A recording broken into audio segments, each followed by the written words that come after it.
Terima kasih kepada Pak Alwi karena udah mempersilahkan kami teman-teman dari Undip buat datang ke sini sharing-sharing sama Pak Alwi. Nanti ini ada beberapa pertanyaan, mungkin boleh minta tolong dijawab ya Pak. Nah, Insya Allah alhamdulillah bisa saya menjawab. siap. Nah, dari awal merintis itu ada struggle-strugglenya gitu ya Pak. Jadi ada naik turunnya juga. Ada pasti, karena situs lebah itu di Jawa itu dalam waktu 1 tahun 12 bulan itu kita menghadapi musim panen kan cuma 6 bulan. Bulan 5 sampai bulan 12. Nah bulan 1 sampai bulan 4 itu paceklik seperti ini. Dimana saat paceklik untuk kita mempertahankan hidup suatu koloni, untuk berkembang, untuk regenerasinya berlanjut. Jadi kita tiap minggu harus menyuplai makanan, gula yang yat manis lah. Yat manis dari gula, tapi kita nggak ada panenan. Kalau kita dipanen itu madu-madu multi, madu gula itu ya, madu-madu gula. Jadi madu murni kita dapat setahun sekali, bulan 5 sampai bulan 12. Bulan 5 itu kita pertama masuk randu. Nah nanti bulan 7, bulan 8 itu ada yang ngejar kaliandra, ada yang ngejar karet. Nah bulan 8, 9 itu ada yang ngejar kopi, ngejar durian, ngejar rambutan. Nah sesuka peternak itu mau nyari madu apa. Yang jadi garis besar itu pokoknya madu dipanen dari bulan 5 sampai bulan 10. Kalau ada tambahan itu kaliandra juga di bulan 2 sampai bulan 3, itu pun kalau pas cuaca bagus, ada panas minimal seminggu dan sekali atau 2 kali kemungkinan bisa panen. Tapi kalau tiap hari kayak musim ini tiap hari hujan terus, nggak kemungkinan, nggak 100% nggak panen. Karena apa? Nektar yang ada di bunga itu kan kena curah hujan kan larut. Dan kenapa musim madu itu di musim kemarau?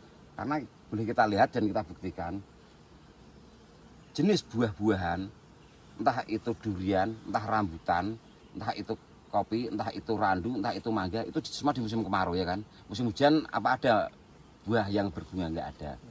Kalau ada 1-2 pohon tidak mungkin menghasilkan madu, menghasilkan nektar nggak mungkin, karena apa? Yang dibutuhkan sumber pakan lebah itu atau vegetasi itu harus melimpah, harus lebih banyak daripada jumlah koloni. Kalau ibaratnya satu pohon pohon randu ditempati 5 kotak, nggak panen, nggak mungkin panen, nggak cukup. Jadi kita ngejarnya selalu di hutan, dan di situ sumber vegetasi jumlahnya harus banyak dan melimpah. Dan saat di situ juga kita dapat panen raya itu saat bunganya itu memang bagus dan didukung cuaca yang panas.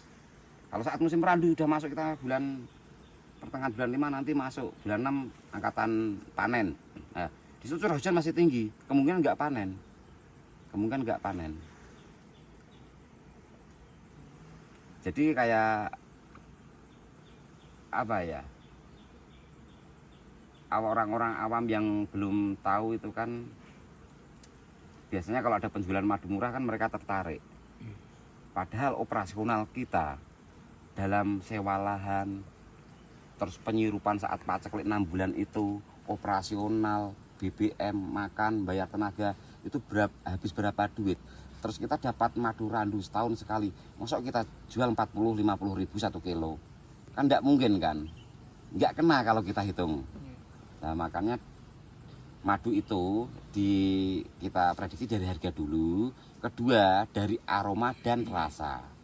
Karena hasil lab itu tidak ada namanya tulisannya madu buatan, madu sintetis, madu sirupan, itu enggak ada. Di sana hasil lab itu ya akan keluar hampir sama. Cuma tingkat SNI-nya madu murni itu ada angka-angka tertentu. Dari nektarnya itu jumlah glukosa berapa, enzim berapa, sakrarosa berapa, di atas aktif berapa, HM-nya berapa, itu akan keluar di situ, ada angkanya tertentu untuk standar SNI madu murni. Nah, mereka banyak orang-orang awam mengatakan apapun yang diproses perut lebah itu jadi madu murni. Itu bagi saya sebagai peternak yang ya saya anggap amanah, saya nggak membaik-baikkan diri saya sendiri ya. Itu bukan murni, karena madu murni itu dari sumber nektar yang diambil lebah, diproses di perutnya, dikeluarkan, disimpan di sarang, lalu dimasak oleh lebah itu, dikeringkan, dikurangi kadar airnya. Cara lebah itu mengipas-ngipaskan sayapnya setiap detik, setiap waktu, setiap hari itu di dalam stup itu sendiri untuk memasak, mematangkan, mengurangi kadar air madu tersebut. Nah, kalau sudah tua, madu itu pasti tersegel.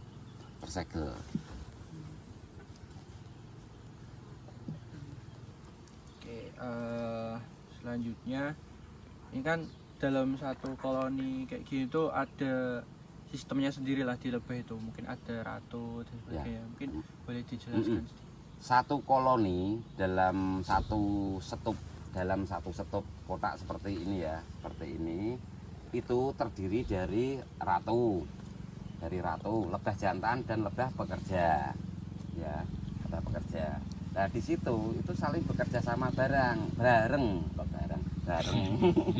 bekerja sama bareng ya antara ratu, lebah pekerja, kalau lebah pejantan itu cuma fungsinya untuk mengawini ratu yang masih muda. Dan lebah pejantan itu setelah kawin itu dia akan mati. Nah, ratu yang muda yang udah siap kawin itu pasti keluar dari kotak, terbang, kawinnya di luar. Kawinnya saat terbang. Jadi di situ nanti dia mampu mencari pejantan yang dipilih oleh sang ratu itu untuk mengawini dirinya itu 1 sampai 2 ratu. Nanti ratu yang pejantan yang sudah ngawin itu dia mati, pasti mati. Enggak ngitung hari. Setelah kawin masih jatuh. Dia tinggal ngitung jam kematiannya itu. Nah, setelah kawin lulus sang ratu kembali ke kotak itu nanti 3 sampai 5 hari dia terus bertelur. Nah, bertelurnya itu dia mampu bertahan sampai bertahun-tahun. Tetapi ratu yang udah usia 2 tahun kita harus ganti untuk remaja. Karena tak ratu itu kalau tua itu regenerasinya telurnya udah menurun. Dan kenapa ratu itu usianya lebih panjang daripada lebah pekerja. Lebah pekerja aja hitunglah 50 sampai 60 hari dia mati lebah pekerja. Tapi kalau lebah ratu itu sampai 5 tahun kuat. Karena apa? Makannya royal jelly. Dan satu kotak itu kalau penuh itu antara terdiri dari ratu, lebah pejantan, lebah pekerja. Di situ ada 8 sarang, 8 frame. 8 frame lah. Di situ antara telur, larva, brood itu harus ada semua. Regenerasinya harus nyambung. Jadi kalau ratu yang udah nggak produksi, regenerasinya mutus telurnya cuma sedikit-sedikit, lebah itu lama-lama habis. Antara kematian sama kelahiran nggak imbang.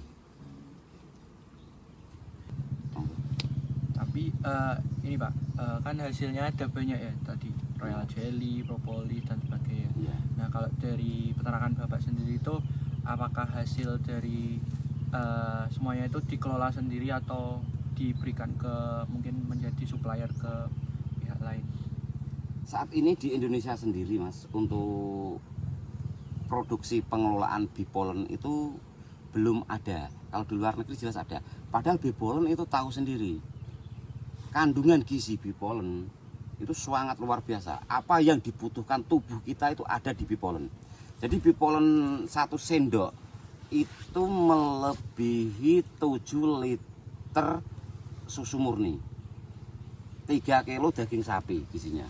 Coba nanti cek di Google ya, gizi kandungan bee pollen ada di situ. Nah, padahal bee pollen itu kan diambil lebah dari serbuk bunga. Serbuk bunga dikumpulkan di kaki-kakinya yang kuning-kuning itu di belakang itu, yang sampean lihat sendiri. Tapi ini bukan madu lah ya. Iya. Ini bukan madu, ini gula. Karena ini suplai.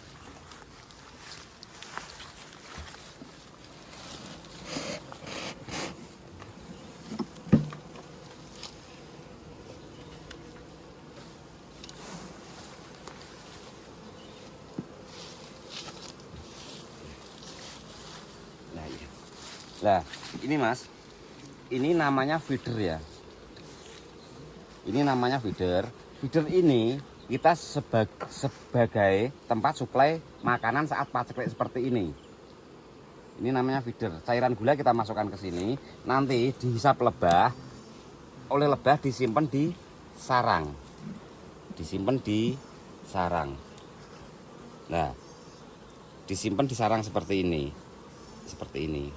Ini gula, ini dari gula. Nah, jadi nanti saat kita masuk musim randu, panen pertama itu kita sebut madu korasan. Karena apa? Belum murni, karena bawaan gula di sarang ini masih banyak. Kita koras dulu, kita bersihkan dulu semua sarang ini. Nah, panen kedua, ketiga, selama kita tidak memberi suplai makanan itu kita mendapatkan madu murni. Tapi kalau kita masih menyuplai makanan saat musim bunga, itu namanya madu sodokan. Ibaratnya kita main murni, kita dapat 100 kilo. Tapi kalau kita sodok, itu bisa 300 kilo, bisa 400 kilo. Tergantung jumlah banyak kita menyuplai makanan. Nah, itu enggak dikatakan madu murni. Mereka mengatakan murni silahkan, tapi kami enggak. Karena madu murni itu benar-benar dari nektar. Bukan ikut campur tangan kita. Nah, kalau sudah menutup seperti ini, tersegel.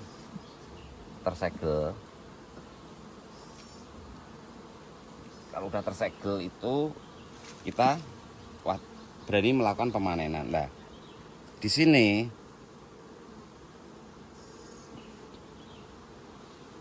ini yang tertutup ini kita sebut brood ya. Larva yang sudah mau besar dan mau lahir. Kita peternakan menyebut brood. Nah, ini semua lebah pekerja. Coba lebah pejantan mana? Ini alhamdulillah lebahnya pejantan nggak terlalu banyak karena selalu kita kurangi. Lebah pejantan itu cuma makan aja. Untuk ratunya, Pak? Coba tak cari ya. Iya. Jadi satu sekup seperti ini terdiri dari koloni itu terdiri lebah jantan, ratu, lebah pekerja.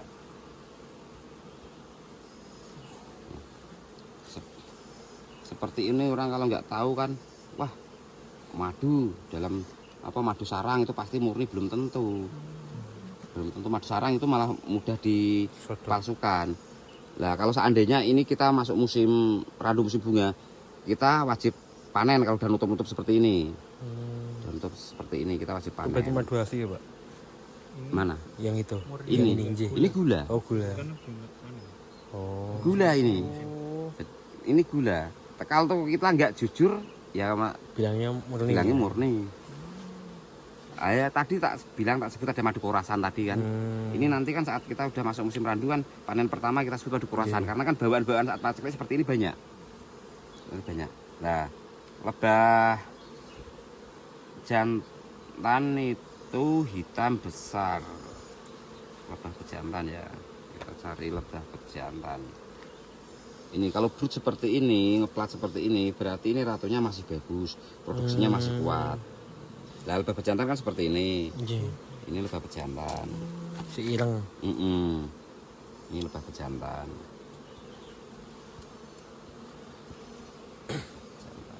Oh, ratunya itu, Pak.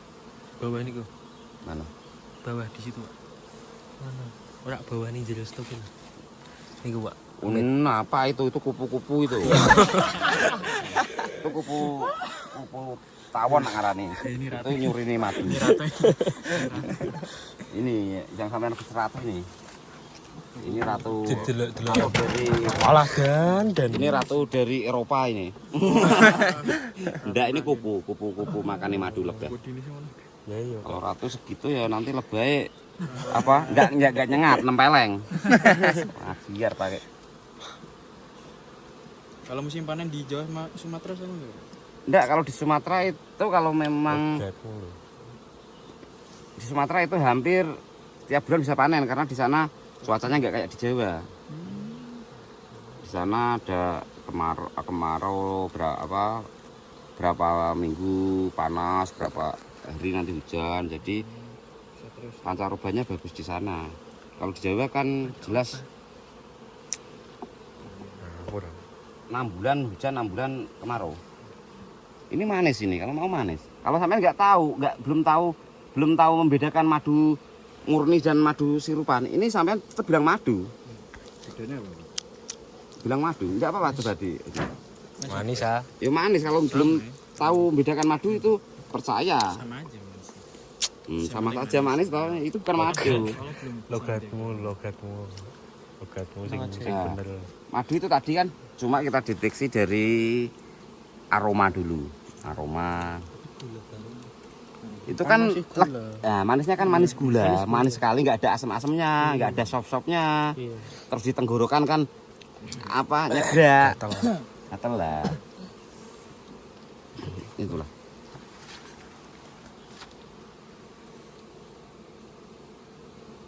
Kita melakukan lebah itu harus dengan gerakan yang lembut.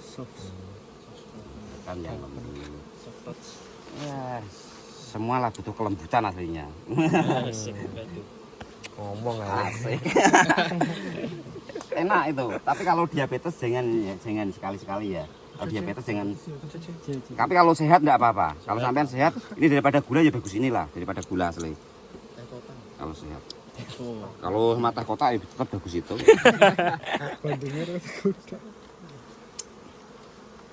Yang ini yang kuning-kuning ini namanya yang dipolen ya. Yang bibret yang kuning itu dari serbu bunganya yang kuning itu. Kuning. Kita suplai makanan larva. Berarti ada yang isinya polen, brood, Larva, telur. Iya. Kita cari ratunya belum ketemu. ratunya. Oh, cici. Kalau ini nggak ada pemasukan. Enggak ada. Tapi kalau kita mau nyadap ini polen sama buat royal jelly ada pemasukan lah, ada hasil. Orang sini Royal jelly kita pakai alat seperti buat ratu. Upit. Itu kita buat kalau ada pesanan. Rio hadir bang, oke. Rio hadir, oke. Rio bulu kabeh kalau Rio. Jangan lupa teteh ya teman-teman. Terima kasih. Paus. Mengirim mawar. Anu apa? Kalau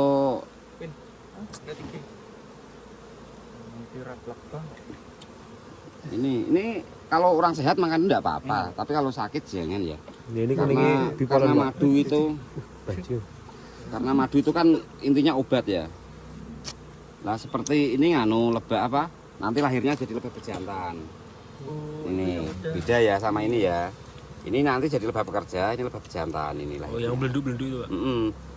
Ini dibuang enggak apa-apa karena Ki ano. ini sebenarnya bersihkan, dibuangi, dikurangi lah. Jantan nggak boleh terlalu banyak. Jajaran. Karena ratu kawin seumur hidup juga sekali. Ini apa, Pak? Kuning-kuning, Pak. Lah tadi lupa tadi. Bipolen. Jajaran. Lupa lagi. Boleh, kita ngomongin kue tekan ya. Kue tekan ya, tenan pora. Lupa lagi.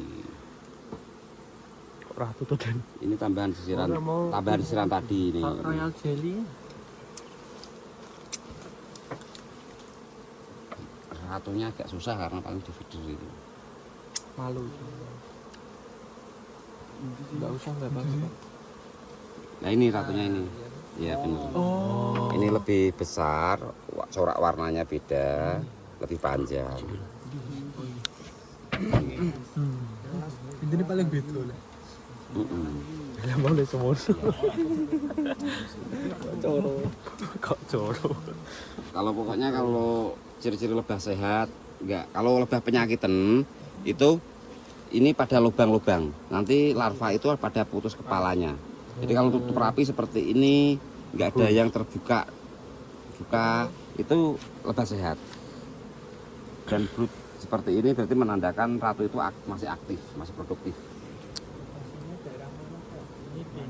Ini di Meranggen, Sumberjo. Denmark. Jangan lupa silaturahmi ke sini ya. Enggak. Di Kusuma sebelah selatan sini. Gili mau lu. Di Kusuma makam. Oke, Surabaya. Halo. Mas bayi nggak boleh putus minum madu pak. Hah? Kalau masih bayi kok nggak boleh minum madu karena Aslinya boleh. Cuma di situ ada kandungan. Kalau orang Jawa itu malah bayi lahir itu kasih kelapa muda yang masih kemprumut sama madu. manfaatnya Kalau madu itu jelasnya kan penjaga imun paling bagus. Dari semua obat paling bagus menjaga imun itu madu. Nggak ada tandingannya. Yang kalau madu itu sampean yakin kalau madu murni itu apa yang sudah diwahyukan Tuhan kepada lebah. Di surat An-Nahl ya. Wah, Masya Allah. Di surat An-Nahl. Tom. Ngomong itu. 68 sampai 69. ayo Deva Ngomong aja. Deva Mas. Deva dapat madu. Diva, Kalau di rumah tak kasih madu. Otaknya Kalau di sini nggak ada, ya. Ini gula tadi. Jadi perlu dipahami dan disampaikan pada kawan-kawan ya untuk madu murni, cari madu murni itu hati-hati. Cari ke peternak yang amanah. Karena sekarang bukan peternak saja jual madu dengan harga murah Rusak. sangat banyak. Dan Rusak. begitu jual return penjualannya luar biasa. yang paling membedakan antara madu murni Setiap madu beda Mas. Jadi setiap beda tumbuhan di situ akan beda warna, beda rasa, beda aroma. Semua madu itu beda tergantung jenis tumbuhannya. Nggak ada madu selalu sama, nggak ada. Kecuali randu ya randu seperti itu aja, kopi seperti itu aja, rambutan itu aja. Kalau rambutan murni itu ya, itu akhir manis, akhir rasa itu ada pahitnya. Pahitnya tipis, pahitnya dan di situ pahitnya lembut. Pahitnya tidak nyegrak, tidak nyangkut. Ada rasa pahit tapi lembut. Seperti hampir imbang manisnya, manis, lembut, soft. Jadi kita ya memang harus perlu gembar-gembor ke tetangga, ke masyarakat yang suka konsumsi madu. Padahal orang cari madu itu pada dasarnya obat. Nah, makanya kita ingat ke madu itu gini Mbak. Diambil lebah dari bunga, benar-benar sumber nektar. Disimpan lebah di perutnya, dikeluarkan di sarang, dimasak, dimateng. Nah di situ oleh peternak tidak ada penyembelihan makan, tidak ada penyerupan. Nah itu nanti dari aromanya kelihatan wangi, sop, bunganya keluar semua, itu baru madu. Tingkat kekentalan nggak jamin. Tingkat kekentalan tidak menjamin itu madu murni, tidak menjamin. Kita contohnya kayak madu randu, kenapa selalu encer? Karena kita panen dini. Kalau kita menunda-nunda panen, kan bunga randu bunganya terbatas. Berapa bulan? Kalau kita, wah ini masukannya udah bagus. Tapi mau tak tunggu madu itu biar lebih kental. Tapi kalau langsung hujan datang, terus bunga habis, nah, madu itu disarankan dimakan, yang disimpan lebah itu kan dimakan lebah lagi. Karena naluri lebah itu menyimpan madu sebanyak-banyakan di sarang itu untuk menghadapi musim paceklik yang akan datang. Itu naluri lebah. Nah, kenapa lebah kita ternakkan, kita gembala seperti ini? Nah, saat musim madu kita mencari madu murni, dan saat musim paceklik kita ganti dengan gula untuk menahan, untuk bertahan regenerasinya, kelanjutan regenerasinya itu mampu bertahan terus hidup sampai menghadapi musim bunga yang akan datang. Kalau ini dari kemarin, dari bulan 12, contohnya tidak kita kasih makan, tidak kita rawat, ya pasti habis, ya akan berkembang. Karena tadi lebah yang dibutuhkan itu nepora, nektar, polen, air. 3 unsur itu harus ada.